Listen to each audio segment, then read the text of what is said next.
নমস্কার। আদিত্য এডুকেশনাল বাণী মন্দিরে সকলকে স্বাগত। কেমন আছো আমার প্রিয় ছাত্রছাত্রী ভাই বোনেরা? আশা করি তোমরা খুব খুব খুব ভালো আছো। আজকে আমি তোমাদের বাংলা সাহিত্যের ইতিহাস পড়াবো। আর সেই বাংলা সাহিত্যের ইতিহাসে সব থেকে ইম্পর্টেন্ট একটি চ্যাপ্টার হলো শ্রীকৃষ্ণ কীর্তন কাব্য। সেই শ্রীকৃষ্ণ কীর্তন কাব্যর সম্পূর্ণ বিষয়বস্তু আমি আলোচনা করব, সেই সঙ্গে আমি ছোট ছোট এমসিকিউ তোমাদের বলে দেব। দেখো, শ্রীকৃষ্ণ কীর্তন কাব্য এটি বরু চণ্ডীদাসের রচনা। বরু চণ্ডীদাস, এটি ত্রিপদী ও পয়ার ছন্দে রচিত। এতে 13টি খণ্ড আছে। এই সমস্ত বিষয়টা আমি তোমাদের পড়াবো। তার আগে তোমাদের বেশ কিছু বিষয় জানতে হবে, যেটা তোমাদের পরীক্ষায় এমসিকিউতেও আসবে। আর সেই বিষয়গুলো খুব মন দিয়ে তোমরা শুনবে। প্রথমেই বলি, শ্রীকৃষ্ণ কীর্তন কাব্য বরু চণ্ডীদাসের রচিত মধ্যযুগীয় কাব্য। মধ্যযুগ কেন?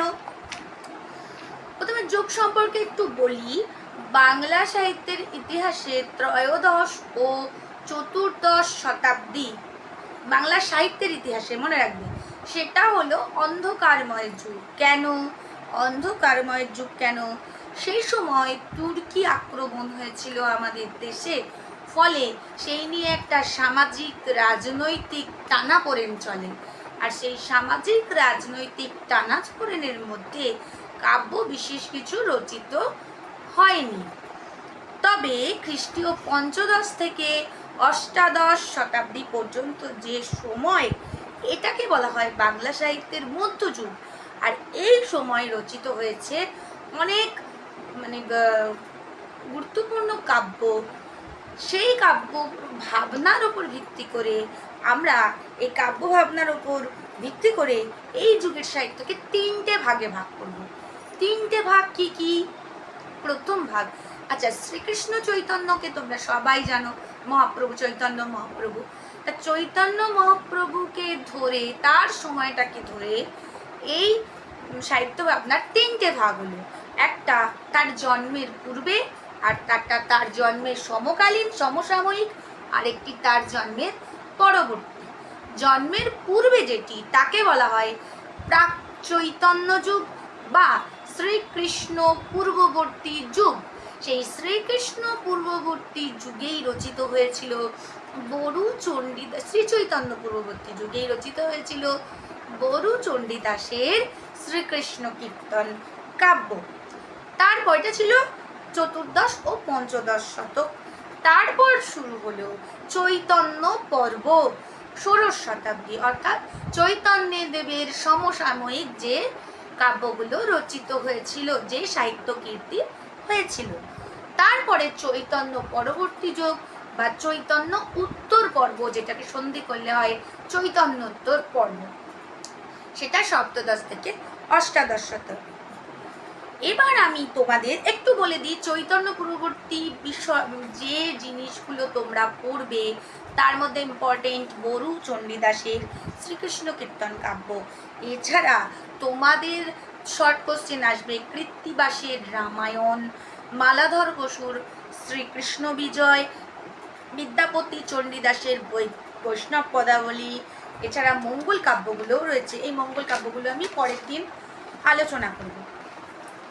এবার প্রথমে আমরা আসি এই শ্রীকৃষ্ণ কীর্তন কাব্যের বিষয়বস্তুতে। দেখো, মধ্যযুগের প্রথম কাব্যগ্রন্থ শ্রীকৃষ্ণ কীর্তন বরু চণ্ডীদাসের রচনা। এটি কোথা থেকে নেওয়া হয়েছে?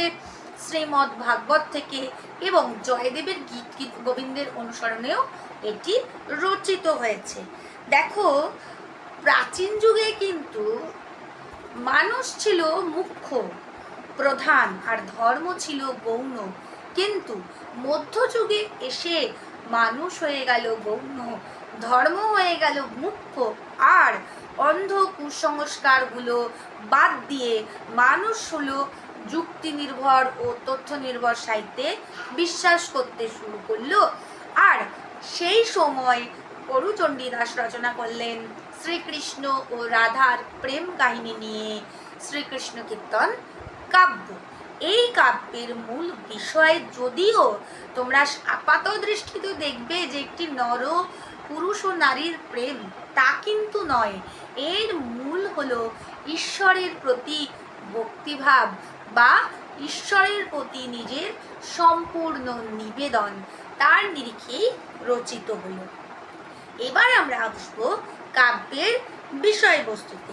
এটি পয়ার ও ত্রিপদী ছন্দে রচিত। এবার দেখো, এখানে আমি লিখে দিয়েছি, তোমরা লিখে নাও।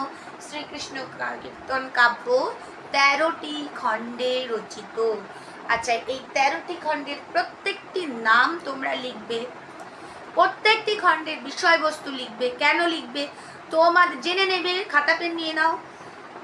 কারণ তোমাদের প্রশ্ন আসবে যে অমুক খণ্ডের বিষয়বস্তু কি, মানে এক বিষয়বস্তু তুলে দিয়ে বললো এটি কোন খণ্ডে রয়েছে, দান খণ্ডের বিষয়বস্তু তুলে দিয়ে বললো এটি কোন খণ্ডে রয়েছে, বড়াই বুড়ি কে, কৃষ্ণকে, এরকম নানা ধরনের প্রশ্ন হবে। তাহলে আমরা এবার খণ্ডগুলো দেখি। দেখো, প্রথমটা জন্মখণ্ড, আগে লিখে নাও 13টা খণ্ড, তারপর বিষয়বস্তুতে আসছি। তারপর তাম্বুল খণ্ড, দান খণ্ড, নৌকা খণ্ড, ভার খণ্ড, ছত্রখণ্ড, সাথে আছে বৃন্দাবন খণ্ড, কালীয় দমন খণ্ড, যমুনা খণ্ড, হার খণ্ড, বান খণ্ড, বংশী খণ্ড, আর শেষেরটা হলো রাধা বিরহ। এর পরবর্তী কিছু পৃষ্ঠা পাওয়া যায়নি। বোঝা গেল? এবার প্রথমে আমরা আসব এই শ্রীকৃষ্ণ কীর্তন কাব্যের মূল চরিত্রে। এখানে মূল চরিত্র 3টি, রাধা, কৃষ্ণ এবং বড়াই বুড়ি। বড়াই বুড়ি কে জানো? বলছি, দাঁড়াও। দেখো, প্রথমে আমরা আসবো বড়াই বুড়ির সম্পর্কে একটু বলে দিই। বড়াই বুড়ি একটা কুটিল চরিত্র, হ্যাঁ। তার মাথার চুল ছিল পাকা, বিভৎস দেখতে। তাকে নিয়োগ করা হয়েছিল রাধার রক্ষণাবেক্ষণের কাজে, যাতে রাধাকে তিনি দেখাশোনা করে রাখতে পারেন, যুবতী রাধার যাতে অন্যদিকে মন না যায়। কিন্তু এই বড়াই বুড়ি কিন্তু রক্ষক হলেন, তিনি শ্রীকৃষ্ণ এবং রাধার মধ্যে প্রেমের কি বলবো দূত হিসাবে কাজ করলেন। জন্মখণ্ড গল্পের মতো শুনবে। জন্মখণ্ডটা তোমাদের জানা, শ্রীকৃষ্ণ এবং রাধা জন্মগ্রহণ করলেন। কেন শ্রীকৃষ্ণ জন্মগ্রহণ করলেন? কংসের হাত থেকে, যে একটা লাইন আছে গীতায়, পরিত্রাণায় সাধূনাং বিনাশায় চ দুষ্কৃতাম ধর্ম সংস্থাপনার্থায় সম্ভবামি যুগে যুগে। সাধুদের পরিত্রাণের জন্য, বিনাশ করতে, কাদের? দুষ্কৃতদের বিনাশের জন্য, ধর্ম সংস্থাপনের জন্য আমি যুগে যুগে অবতীর্ণ হই। তেমনি দাপর যুগে তিনি অবতীর্ণ হলেন। তখন মানে দেশে দুষ্কৃতীদের প্রভাব বেড়ে গেছে। কংস ছিলেন অত্যন্ত বলশীল একজন ব্যক্তি, উনি নির্দয়, নিষ্ঠুর। হ্যাঁ, এবার এই কংসের দুর্বৃত্তকে দমনের জন্য কৃষ্ণ কিভাবে জন্মালেন না, কংস কি করলো, তার বোন দেবকী, উনি খুব ভালোবাসতেন দেবকী, তার সাথে বসুদেবের বিবাহ দিয়ে যখন রথ নিয়ে যাচ্ছেন, সেই সময় ওপর থেকে দৈববাণী হলো যে তুমি যাকে রথে করে নিয়ে যাচ্ছ তার সন্তান তোমার মৃত্যুর কারণ হবে। তখন কি করলেন কংস? বসুদেব এবং দেবকীকে প্রথমে কারাগারে বন্দি করেননি, তারপর নারদ এসে উস্কানি দিতে উনি ওদের কারাগারে বন্দি করলেন। কারাগারে বন্দি করে সেখানে তোমরা জানো 8টি পুত্রকে, 7জনকে ধীরে ধীরে ধীরে ধীরে তিনি মেরে ফেলেছিলেন। আর অষ্টম গর্ভজাত সন্তান হলো কৃষ্ণ। আর ওদিকে মহামায়া জন্মালেন গোকুলে, কার ঘরে? যশোদা ও নন্দ বাবার ঘরে। আর সেই ঝড় বৃষ্টির রাতে শ্রীকৃষ্ণকে নিয়ে দৈব যোগের কারাগার খুলে গেল। শ্রীকৃষ্ণের পিতা মানে বসুদেবের হাত করা খুলে গেল। যমুনা নদী পার হয়ে তিনি কৃষ্ণকে রেখে এলেন নন্দ বাবার গৃহে, এবং নন্দ বাবার গৃহ থেকে মহামায়াকে নিজের বাড়িতে, নিজের কারাগারে নিয়ে এলেন। কংস যখন জানতে পারলো, তিনি এসে যেই মেয়ে বলেও রেয়াত করলেন না, যখন মহামায়াকে মারতে গেলেন, তখন মহামায়া বলল তোমারে বধিতে যে গোকুলে বাড়িছে সে। ওদিকে আমরা জানি শ্রীকৃষ্ণ হলো বিষ্ণুর অবতার, ওদিকে লক্ষ্মীর অবতার শ্রী রাধিকা, তিনি কৃষ্ণকে ছাড়া তো থাকতে পারেন না। তিনিও জন্ম নিলেন কোথায়? বৃষভানুর ঘরে। এবার খুব বালিকা বয়সেই রাধার বিবাহ দেওয়া হলো। কার সঙ্গে? আয়ান ঘোষের সঙ্গে। কিন্তু আয়ান ঘোষ নপুংসক ছিলেন। তা আয়ান ঘোষের এই জন্য ভয় পেয়েছিল যে সুন্দরী যুবতী আমার স্ত্রী, সে যদি অন্যদিকে মন চলে যায়। তাই তিনি তখন তার সম্পর্কীয়া পিসি বড়াইকে রাধার রক্ষণাবেক্ষণের জন্য রাখলেন। এই গেল জন্মখণ্ড। এবার আসবো তাম্বুল খণ্ড। তাম্বুল মানে কি জানো? তাম্বুল মানে হলো পান। রাধা কি করে? প্রতিদিনই অন্যান্য গোপিনীদের সঙ্গে দধি মাখন এসব মথুরাতে বিক্রি করতে যায়। তার সঙ্গে যায় বড়াই বুড়ি, যার তাকে রক্ষণাবেক্ষণের জন্য। তা একদিন রাধা এবং বড়াই বুড়ি যেতে যেতে বড়াই বুড়ি না রাধাকে হারিয়ে ফেললো। মানে রাধা অন্যদিকে চলে গেল, বড়াই বুড়ি তো খুঁজতে খুঁজতে খুঁজতে খুঁজতে কৃষ্ণকে দেখতে পায়। তখন কৃষ্ণকে বলে যে আচ্ছা তুমি, রাধার সৌন্দর্যের বর্ণনা দেয়, এই বলে এরকম দেখতে, তুমি কি তাকে দেখতে পেয়েছো? তার কৃষ্ণ তখন রাধার সৌন্দর্যের বর্ণনা শুনে মুগ্ধ হয়ে যায়। শুনেই মুগ্ধ হলো। মুগ্ধ হয়ে পূর্ব রাগের সৃষ্টি হয় কৃষ্ণের মধ্যে। তখন তিনি বলেন যে আমি খুঁজে দেব এই পান তাম্বুল। তোমরা যেমন বিভিন্ন গিফট পাঠাও কাউকে পছন্দ হলে, তেমনি তাম্বুল দিয়ে ফুল দিয়ে বড়াই বুড়ির হাত দিয়ে রাধার কাছে প্রেম নিবেদন করল। তাম্বুল খণ্ড। তারপরে কি? তাম্বুল খণ্ডের পরে আমরা দেখবো দান খণ্ড। এবার রাধা কিন্তু ওই প্রস্তাব গ্রহণ করলো না। এবার দান খণ্ডে আমরা দেখতে পাই রাধা তো প্রস্তাব গ্রহণ করেনি। রাধা যখন দুধ দই বেচতে যায় তখন গোপিনীদের পথ রোধ করলো কৃষ্ণ। কৃষ্ণ বললো যে যমুনা নদী পার হয়ে যেতে হবে মথুরাতে, যে যদি মথুরা পার হতে হয়, নদী পার হতে গেলে শুল্ক দিতে হবে, ট্যাক্স। তখন রাধা বললো যে আমি কোথায় শুল্ক পাবো, টাকা পয়সা তো নেই। অন্য গোপিনীরাও বললো ঠিক আছে, আমি তোমারকে পার করে দিতে পারি, একটাই কিন্তু অনুরোধ, তোমাকে আমার প্রেমে সাড়া দিতে হবে। তখন রাধা রাজি হয় না। তখন রাধা ভাবে যে আমার রূপের জন্যই এই ছেলেটি আমার পেছনে পাগল হয়ে গেছে। তারপর সে নিজের রূপ কমানোর জন্য চুল কাটতে উদ্যত হয় এবং বনের দিকে ছুটে যায়। তখন কৃষ্ণও তার পেছন পেছন ছুটে যায়। এই গেল কি খণ্ড? এটা গেল দান খণ্ড, মানে দান। এবার আসবো আমরা নৌকা খণ্ড। এবার কৃষ্ণ সে রাধার জন্য পাগল প্রায়, কি করে রাধাকে পাবে, রাধার সঙ্গে দেখা হবে। সে কি করতো? সে কি করলো? মাঝির ছদ্মবেশ ধারণ করলো, দিয়ে নৌকা নিয়ে বসে থাকলো। যে রাধা এসেছে, আর নৌকাটার মধ্যে এমনই নৌকা যে একজনের বেশি দুজন উঠতে পারবে না। এইবার রাধা যে এসেছে, রাধাকে নৌকাতে তুলে নিয়ে যমুনা নদী করে যেতে গিয়ে মাঝ নদীতে নৌকা দিল ডুবিয়ে। সেখানে রাধার সঙ্গে সে প্রেমে অবতীর্ণ হলো। এবার রাধা যখন পরবর্তীতে আবার রাধাকে যখন বাঁচিয়ে তীরে দিয়ে গেল, রাধা আর সখীদের কাছে কি বলে? সে তখন লজ্জায় বললো যে আমি নৌকোয় ডুবে যাচ্ছিলাম, এই ছেলেটি না থাকলে আমাকে বাঁচানো যেত না, এই আমাকে বাঁচিয়েছে। আচ্ছা, এই গেল নৌকোখণ্ড। এরপর আসছি আমরা ভার খণ্ডে। দেখো, শরৎকাল, পথঘাট শুকনো, মথুরাতে যেতে হবে, কিন্তু যে কৃষ্ণ উৎপাত করে বলে রাধা আর বেরোতে চায় না। কৃষ্ণ তখন কি করলো? বড়াই বুড়িকে ডাকলো, বুঝলে? বড়াই বুড়িকে ডেকে বললো যে তুমি রাধাকে বোঝাও, যদি না যায়, দুধ দই বিক্রি না করে, টাকা আসবে কোথা থেকে? তখন বড়াই বুড়ি রাধাকে না বুঝিয়ে রাধার শাশুড়ি মাকে বোঝালেন। এবার শাশুড়ি মা নির্দেশ দিয়েছে যেতেই হবে, যাচ্ছে দুধ দই বিক্রি করতে। হ্যাঁ, এবার রাধা তো কোমল স্বভাব, কোমলমতি, অতি কোমল তার অঙ্গ, কত ভার বইতে গিয়ে সূর্যের তাপে অসুস্থ হয়ে পড়ে। তখন কৃষ্ণ বলে যে ঠিক আছে, আমি তোমার সমস্ত ভার মথুরাতে বহন করে নিয়ে যাব, পরিবর্তে তোমাকে আমার সাথে প্রেমে সম্মতি দিতে হবে। রাধা বলল ঠিক আছে। রাধা বলল ঠিক আছে, চালাকি তো বুঝে গেছে, চলো নিয়ে চলো। এবার নিয়ে গেছে মথুরাতে। এটা গেল ভারখণ্ড। এরপর ছত্রখণ্ড। চন্দ্রাবলী, রাধার এক সখী, সে মথুরা থেকে আসছে, কৃষ্ণ তার মাথায় ছাতা ধরেছে। হ্যাঁ, এবার বুঝতে পারছে। এবার রাধাকে তখন বলছে যে কি ব্যাপার, তুমি তো কথা দিয়ে কথা রাখলে না, তুমি কথা দিয়েছিলে আমি ভার বহন করলে তুমি আমার প্রেমে সম্মতি দেবে? তখন বললো যে না, সেটা আমি দেব, এই এত রোদ্দুরের মধ্যে তোমার সঙ্গে আমি এখন কোনো কথাই বলতে পারছি না, তুমি যদি আমাকে বৃন্দাবন পর্যন্ত মাথায় ছাতা ধরে দিয়ে এসো তবে। তখন কৃষ্ণের একটু লজ্জা লাগছে, অপমানিত লাগছে, যতই হোক রাজার ছেলে কি আর করে, ছাতা ধরে ওকে বৃন্দাবন পর্যন্ত রাধারানীকে দিয়ে এলেন। কিন্তু রাধারানী তবুও শ্রীকৃষ্ণের মনের আশা পূর্ণ করলেন না। বোঝা গেল? মজার না? খুব ভালো লাগছে না পড়তে? এর পরের দিন কিন্তু তোমাদের আমি মঙ্গল কাব্য পড়াবো। হ্যাঁ, আর দেখো তোমাদের আর একটা কথা বলি, তোমরা জানো আমি অন্যান্য সমস্ত ক্লাস কিন্তু করাচ্ছি।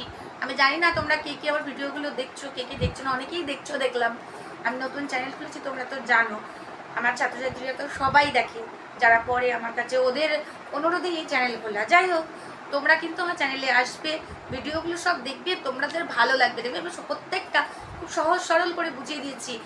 সেখানে ইতিহাস আছে, সেখানে ফিলোসফি পড়িয়েছি, পলিটিক্যাল সায়েন্স পড়িয়েছি, সংস্কৃত পড়িয়েছি, বেঙ্গলি পড়িয়েছি। তোমরা এগুলো ভিডিওগুলো দেখো, ভালো লাগবে আশা করি।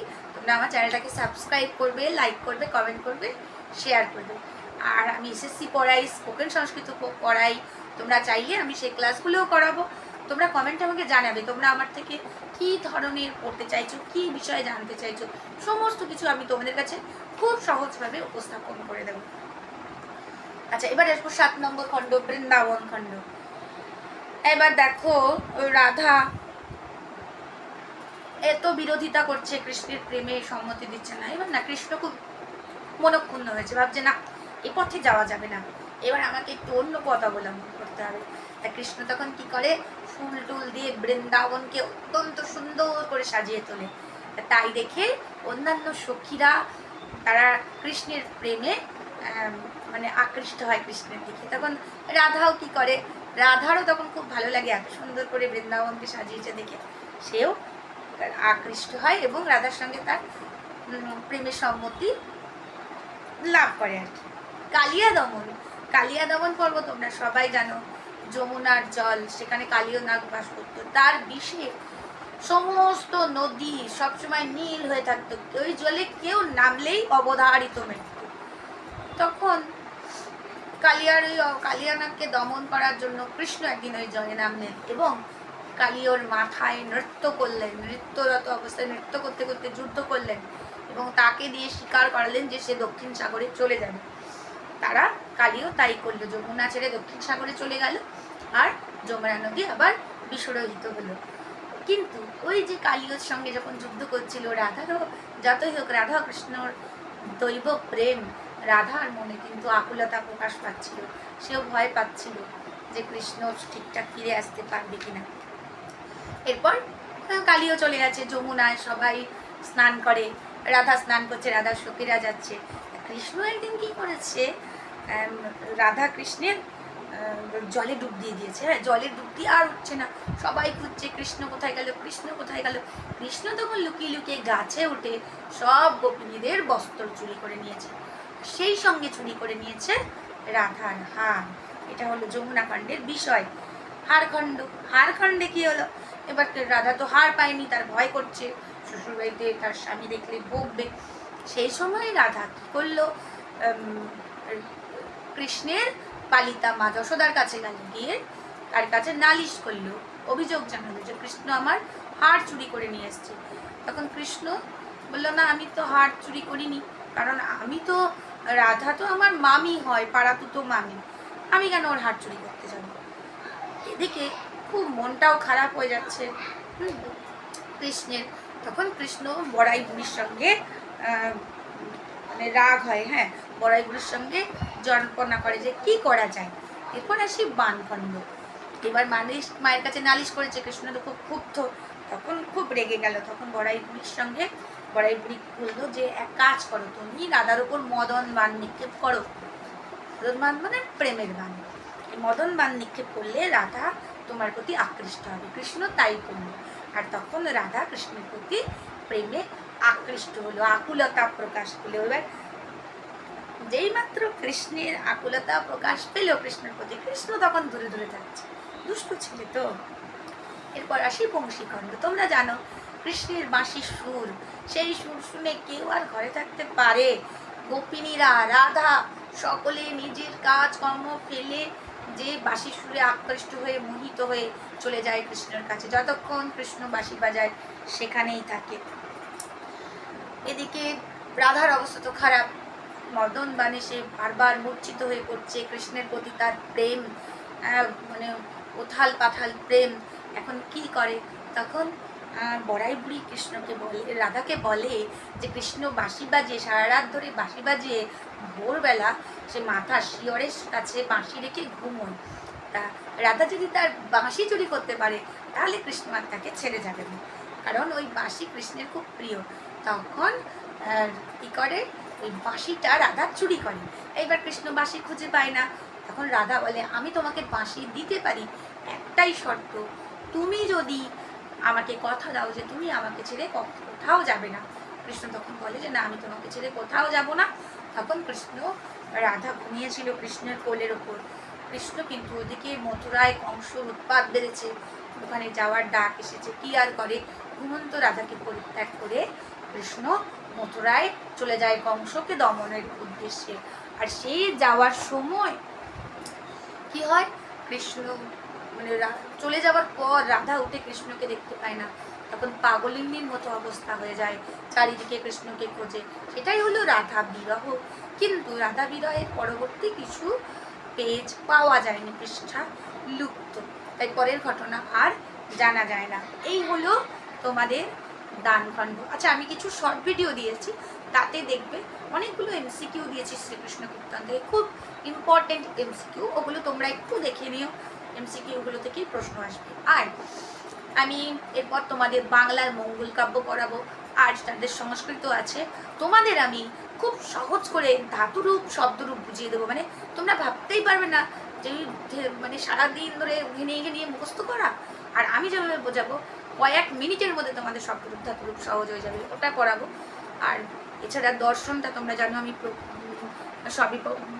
আচ্ছা সবিকল্প নির্বিকল্প পড়াচ্ছি, রাষ্ট্রবিজ্ঞানটা ওদিকে আমি সংবিধানের বৈশিষ্ট্যগুলো পড়াচ্ছি, তোমরা একটু খেয়াল রেখো। হ্যাঁ, আর ভালো থেকে সবাই, ভগবানের কাছে প্রার্থনা করি তোমরা সবাই খুব খুব খুব বড় হও, অনেক বড় হও, বাবা মার মুখ উজ্জ্বল করো, আর দেশের 10-এর একজন হও।